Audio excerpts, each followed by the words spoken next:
windy and dark at the Utilita today.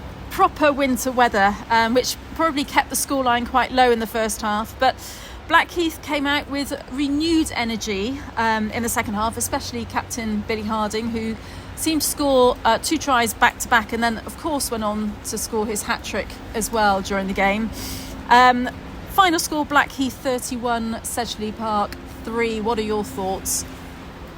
Yeah, outstanding second half from Blackheath. Really impressive. Absolute deluge from the not only from Blackheath, but also from the heavens in the second half. Because it really turned the tap on upstairs and was pretty horrible for people standing up watching. But hopefully they were thrilled at what they watched. Because and another hat trick, his 4th of the season for Billy Harding, and the club's hooper and skipper.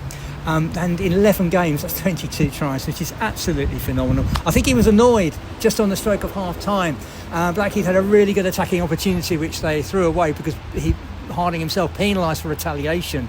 And I think he was chuntering on his way off. So he clearly made it right from the restart, though.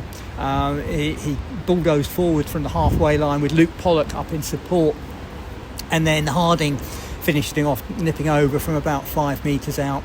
And then 5 minutes later, as Sedgley Park were penalised for collapsing, driven over from the line-out ball. And at that stage, Blackheath 21 points to 3 ahead and really starting to move outside. The Lancastrians, though, they did have long periods of pressure, particularly midway through that second half. But the Blackheath defence was absolutely resilient.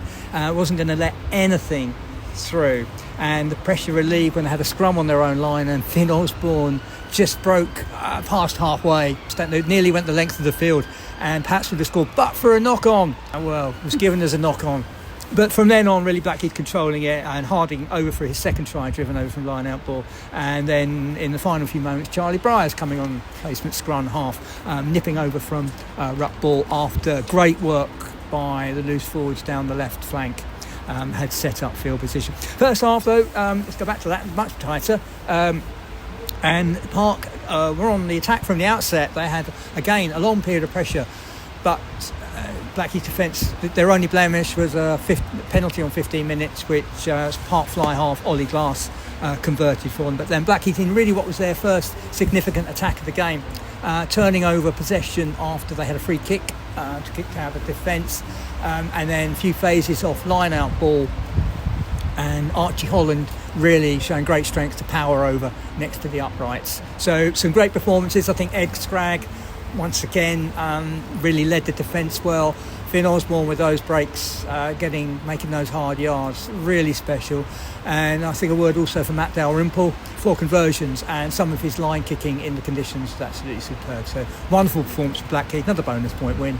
Then going to their next week's break, very happy. Yeah, thank you, Graham. It was a great game indeed. And like Graham says, we've got a weekend off next week, and then we are up in Sale on the 6th of December. Then back to the Utilita for our last home game of the year against Leeds Tykes on the 13th of December. So we shall see you then.